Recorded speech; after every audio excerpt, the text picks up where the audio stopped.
So we had an Oxmas bop 2 days ago. Okay. So why are you having a bop on a Tuesday? that's the thing. The days don't really make sense. But why not a weekend? I know, that's the thing. But I think they assume that weekdays everyone does their work in a week, but that's not how it works. Who's they? Hi, sorry, can I sit down? Is it free? Sure. Oh, thanks. Sure. Cheers. What's your name? Sorry. I'm Catherine. I'm one of the history teachers. Ibrahim, student here. What are you studying? Economics and management. What about you? What are you teaching? I teach on early modern British and European history. So, what year are you? I'm penultimate, so second year. Wow, penultimate. Okay. And how have you enjoyed your time at Pembroke? Yeah, I've loved it. You know, the people make Pembroke the place. You know, we bleed pink, the culture. You might have heard it before. Okay, great school spirit. I think the good thing is we're not too big, we're not too small. Do you find you a student ambassador or something? Yeah. Okay. I've used that line. I can tell. It sounds, yeah. I've heard great things about you. You know, friends. Have you met Gabby and Lucas? Yeah, history and English students. Yeah. And then you've got Jacob there, Ed behind you. Ed's always working, you know, busy away. I don't know about that. I think maybe if you check his screen, it might be something different. Tell me more about the tutors, because I'm sure they're great. Tutor gossip. Because I only interact with, people in history and the joint schools. You know Eamon? Dr. Eamon Molloy, that's it. We just call him Eamon. That's one thing that I found weird as well, going from last name to first name. It's kind of awkward, yeah. I was like, oh, do I say it? Also, Craig, that's more, he does micro, macro, so going to have him next time hopefully for macroeconomics. Wait. Yes. He does micro and macro? Yes, but I think he specialises in macro. But he taught us micro and macro last year. Okay. He's a man of many talents. How do you do both? Well, how did you choose to come to Pembroke? Me specifically? Yeah. It was between, I don't know if I can say this, Pembroke and Worcester. We'll bleep this out. Well, to be fair, with Worcester it was, the lake, it's nice, the greenery. And Pembroke, specifically in terms of E&M, a large cohort. I think, it's not that large. E&M, is that what the cool kids say? Yeah. Economics and management, easier manageable. I can't keep up with this. Pembroke Library, suddenly it's plib. It used to be, I thought it was the plib. I was told that was such an old person thing to say. That was 5 years plib. ago. You have to say plib. That's what the people in the know. Yeah. And then even Farthings, like when I first came, this was just the cafe, and now it's the bar. Now the bar is the JCR. Lots of change. And now it's called Farthings. It's called Farthings. Yeah, that's the new update. Okay, let me write this down. Farthings. Okay, Farthings. And what's the JCR reading room called? That's just the JCR. Okay, well, we'll workshop it. We'll find a way to kind of change that out. Wow. Change that around. Okay, sorry, interrupted. So E&M, great at Pembroke. You decided you didn't need a lake. Yeah. I thought I could live without the lake. Okay.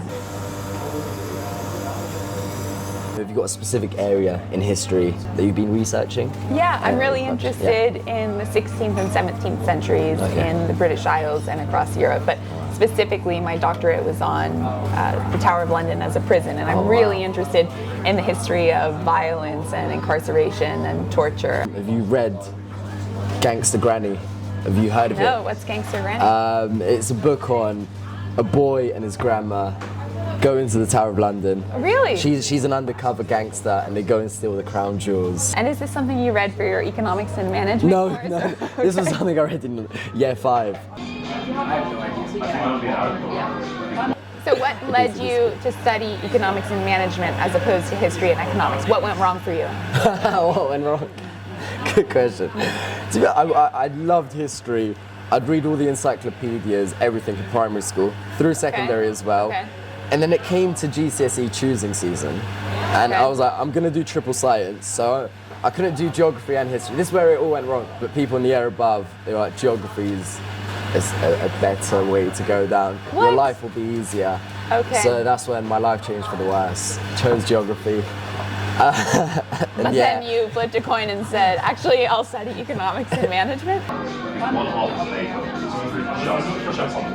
I'm doing one of my modules actually in management on climate leadership. Oh, really? We analyse a specific company and we analyse their processes and see how we can improve their sustainability strategy. So implement adaptation and mitigation strategies. So I'm looking at BYD. Have you heard of them? The electric car. It'd be so cool to do exactly what you're doing, but about a company as it existed 20 years ago or 40 years ago. And the kind of contrast, Exactly. And I've loved management. maybe a bit more than economics. Don't know, I don't want to offend any, yeah. Okay, so what's next for you? You have one more year at Pembroke and then... The world. Not the world. The unacademic part of our course is looking for these internships. You might have heard of that word. Internships? Internships, yeah. In economics and It's management, true. that's if you listen in the lectures, the most common word is internships. Okay. I learned that quite early, and I'm pretty sure you've heard about the job market. I Job have. market is quiet, as they'd say. The economics Yeah. job market, or just generally? In general, in my age of people would say it's cooked. The job It's market cooked. is cooked. You know, I don't appreciate that you're saying that we're not the same age of people. Sorry. Apologies. So Thank you. we would say We would say, yeah, that's it's cooked. Yeah. Have you heard of the new word of the year, rage bait? Oxford, Not. yes. That's Oxford English Dictionary. Yeah, that's the word of the year. I don't know if you know this, but we have one of the leading experts on the English language at Pembroke, Linda Mugglestone. She's one of the tutors in English, and she is the expert on not just how words work and language, but also the history of dictionaries. It's amazing. I would love to know what she thinks about this too. Yeah, But yeah. okay, tell me more about rage bait. What is it? Yeah, so rage bait is essentially you kind of trigger someone Okay. to their, I'd say, boiling point. You Okay. get them really angry, and then they just explode. So it sounds weird, but you do it with your friends. Like, say for example, you make an argument, and I just disagree with you for the sake of disagreeing, and it's just stupid. You say the Earth is round, I say no, the Earth is flat. Even though obviously we all, I mean, hopefully we know that. I hope we do. I hope we we do. can agree on that. So yeah, you just disagree for the sake of disagreeing, and then you just get them so riled up they just crash out. Crash out is another terminology. Thank you. Yeah. So you want your friends to crash out because... But it's just funny. Say, for example, it was 1605, completely Okay. different landscape. What do you think the word of the year would be then? I wonder why you chose 1605. I think that kind of quick. 1605, the midst of the gunpowder plot and threat to Parliament and King James Yeah. VI and First, I guess maybe the word would be treason, or maybe even something like gunpowder. But I think treason really captures it, because this sort of air of suspicion to threaten both the king and his family at the opening of Parliament and everyone at Parliament would have been totally disastrous.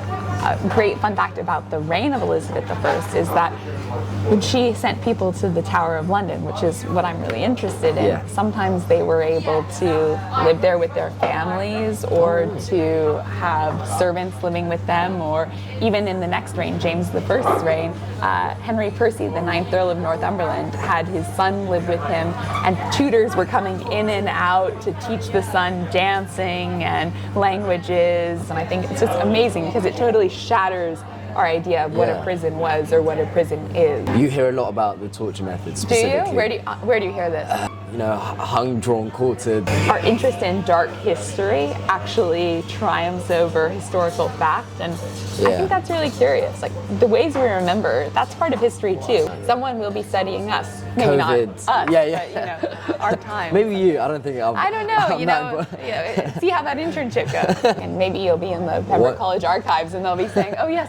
the innovation of the JCR treasurer in 2025. Yeah, never looked the same after. So what do you do around Oxford besides your Pembroke activities? I know you're busy with the JCR. JCR's great fun. Okay. Events pretty much every day. Dibble and dabble and a bit of football. Dibble and dabble. Okay. And a bit of football. Needs to be Okay. more consistent. So PCFC, Pembroke College Football Club. Okay.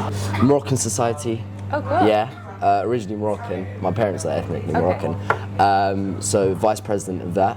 Wow, so you're vice president of that society and you're also treasurer of the JCR? Yeah. And you're doing your degree on the weekends? Or? You mentioned Elizabeth I. How do you think she would be if she was a tutor here at Pembroke College? If she were a tutor, well, Do you she think would obviously be an historian. Yeah. But if she were a student Yeah. at Pembroke, she would definitely be JCR president. Really? I'm not sure how democratic the process would be, but she definitely would be leading If anybody the JCR. disagreed with her, they Yeah, might. who knows? But I think she definitely would have been a big name around plib, as they say. Yeah. Well, one thing that we call a person who's quite well known, a beanock. I think Elizabeth I would be a beanock, a big name on campus. That's another one. We need a dictionary for all of this. Okay, big name on campus. Yes, Elizabeth I. I think 100%. What about Henry VIII? Do you think he'd be JCR president? Maybe vice president? Might be vice president, but definitely on the rugby squad. Yeah. You know, definitely like out interested in sport. If there was a joust here and there, I think he'd be ready for it. What would he be studying? Oh, PPE. I think he'd be PPE. PPE. He gives off that vibe. You're right, a PPE vibe. Not to say that it's a bad vibe, But not economics and management. You're saying not so much. I don't know. I can't imagine him doing probability and statistics. Okay. One thing that we need to get, we haven't got a politician, a prime minister. I think other colleges actually. To be fair, do we want that? Do we want? This is like a pan to camera with you. This video will come out later. Like, on next episode. We always knew that he would become prime minister one day. No, I don't know. Ever since those early days as JCR treasurer. Well, I think I have to go. I'm going to be late for my toot. What's the time? 2:10. Oh God, Amy's gonna murder me. Nice to meet you too. A lot of AI. I know as a tutor, yeah. Very concerned about AI. It's very concerning. I don't think the historians use it. No, never. Well, when I've been sat next to them in Plib, Pembroke Library in Plib, all natural, straight from the brain.